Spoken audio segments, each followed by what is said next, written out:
course, this is a 52-inch Harbor Breeze Crosswinds ceiling fan in oil rub bronze finish.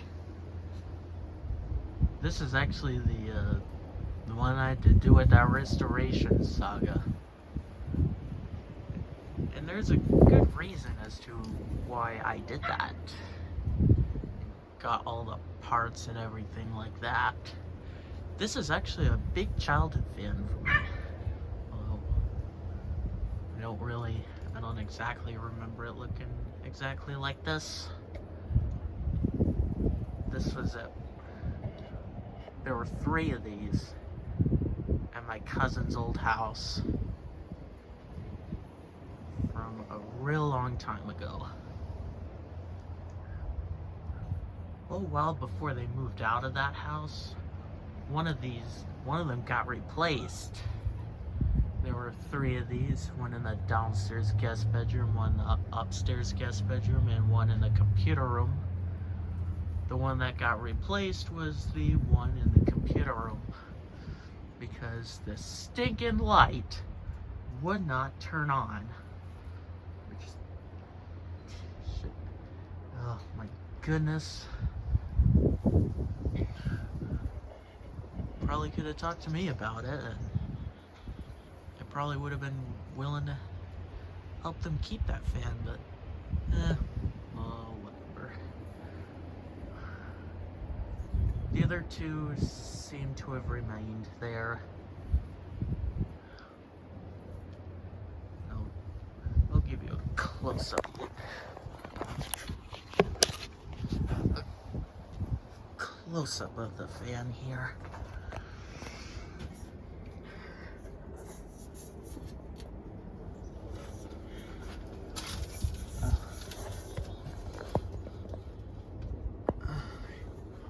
Hope you can read that.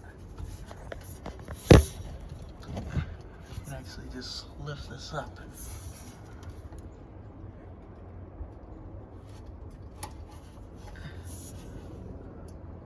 Hope you can read that. Of course, this one.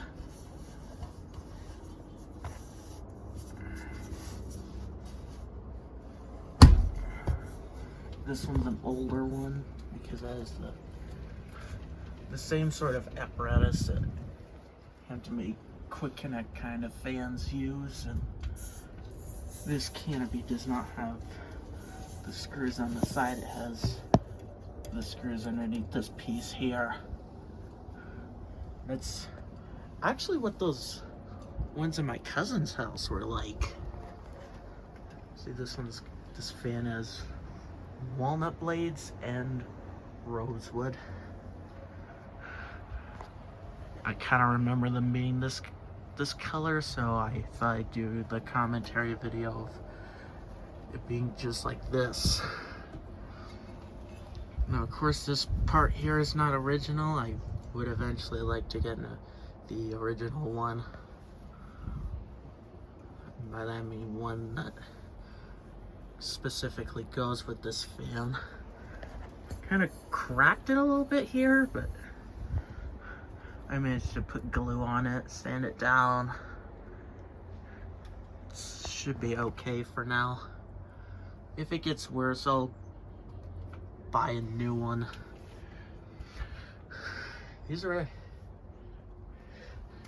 These glass shades are actually still being sold at Lowe's.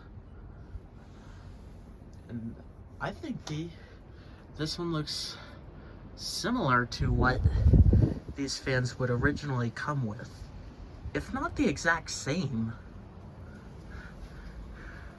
See, we got the Harbor Breeze pull chains on it.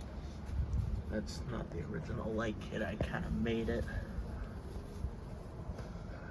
The only difference, one of the differences between this one and the original ones, that the original ones don't have that stupid wattage limiter inside of there. That's actually what caused the light to not work on the one in the computer room. Some of you may have been watching my channel ever since I first created it. That fan was actually in my first ceiling fan slideshow.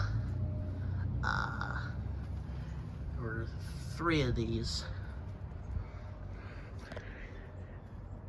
That my cousin's house also had 2 of the Hampton Bay Carriage House 2 ceiling fans, and that iron finish.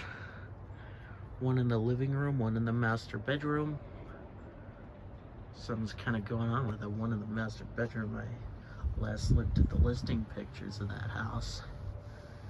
The place is a rental property now. It didn't really used to be though. The light kit on that one was detached, but I'll get into that another time. It really has nothing to do with this fan here. Those are medium base bulbs as opposed to candelabra based bulbs. I think we'll just turn the light on. Off camera, I just kicked the tripod and I bumped into it. Good night.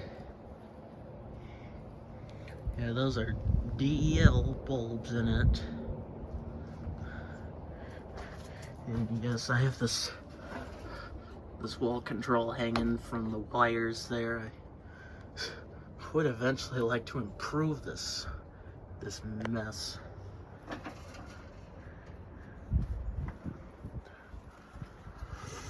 I'll show you what happens if I put this control on low.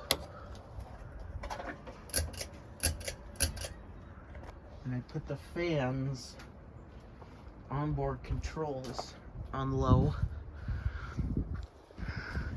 You get a nice aesthetic low. You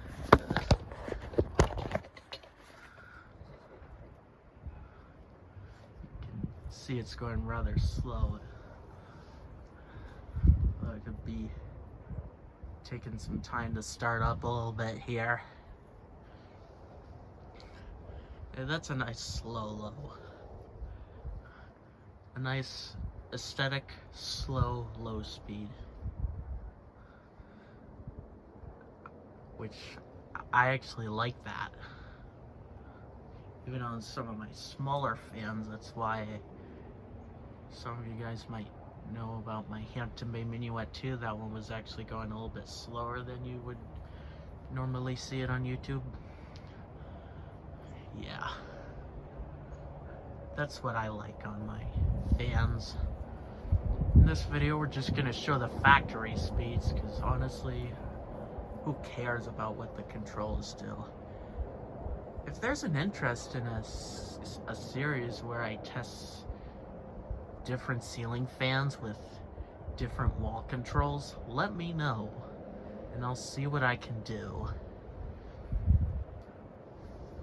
Now I'm just gonna put this control back on to max, because that's what is going to turn the fan onto the factory speeds.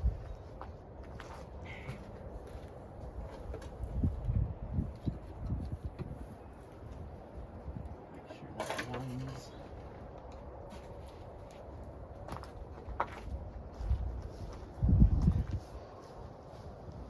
So here's low speed. The factory low speed, of course. Of course, this is not in a very typical use case. So currently I'm not going to be able to tell if this would actually move good air in a typical use case. Not only is it not in a typical use case, not really in the best area to have it installed permanently, because this is actually outside. Yeah, it is legit outside. And I know you're not supposed to do that, but it's just what I have for now. I do like to be cautious and take the blades off. That's kind of the part I'm most concerned about. especially in certain weather conditions. Sometimes taking the blades off can be a real pain in the neck. This one is actually quite easy. I'm going to do an observation of low speed, and then I'm going to put it on medium speed.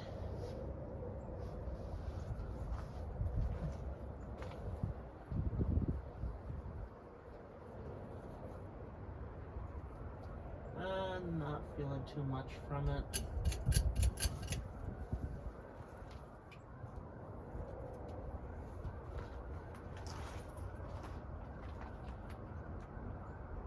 That's medium speed. I don't know if you can see it or not, but the light kit is kind of shaking a little bit. And of course this fan has the pull chain where it goes through the bowl here. Yeah, again, this is not in a typical use case.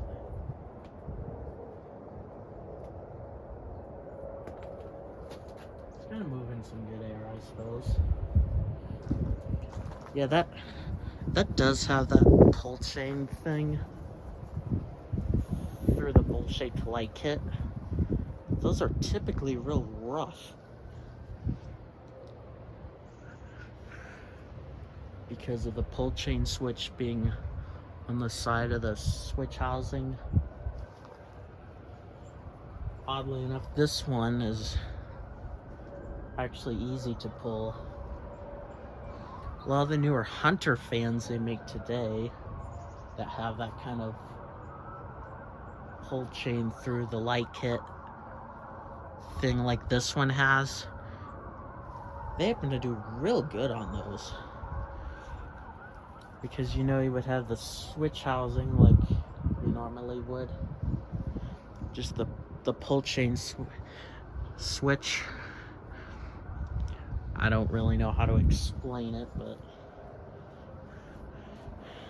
in the Hunter fans, sort of at the bottom of it, it's kind of at an angle, and somewhere in one place or another would be the pull chain, the switch, and that design I actually really like. Okay, I'm gonna put it up to high now.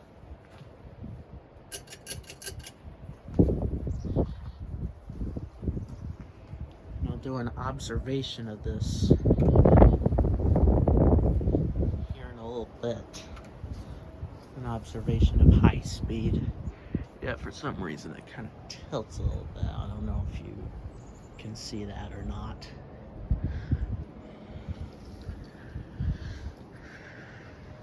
And in that house I was mentioning,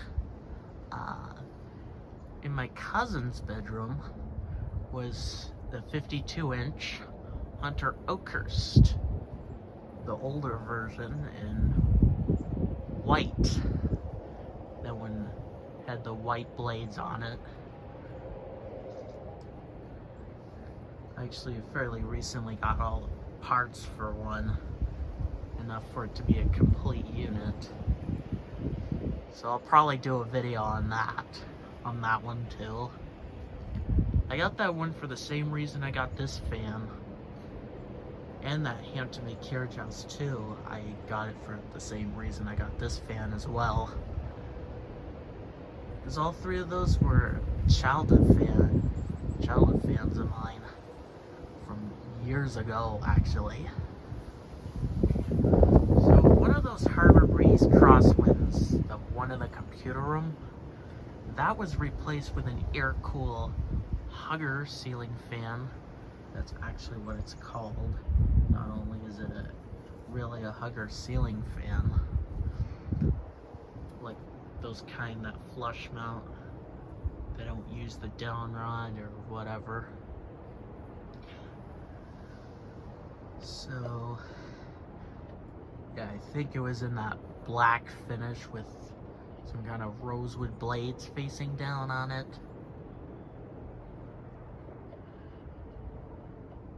even a few months ago, even finding out that Hunter Oakhurst, the one of my cousin's room, got replaced with a Brookhurst, an air-cool Brookhurst ceiling fan.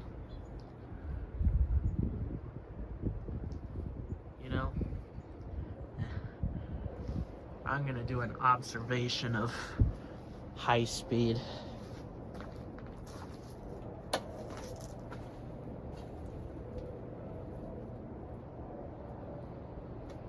It actually blows pretty good air on high speed.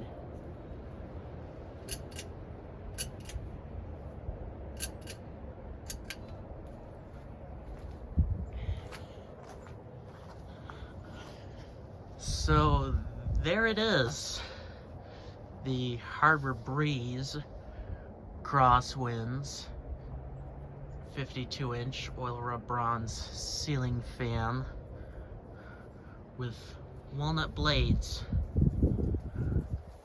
facing down. I'm not gonna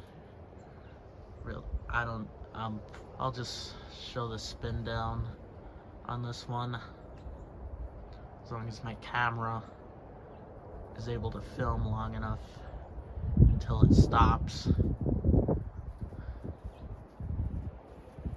But then once that spin down is over, whatever transpires, the video is ending.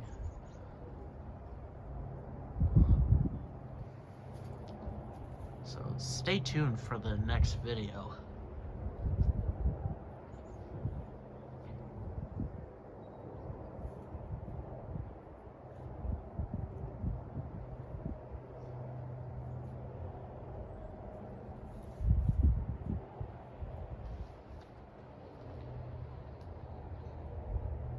Well, the fan has stopped, so now it's time to stop recording.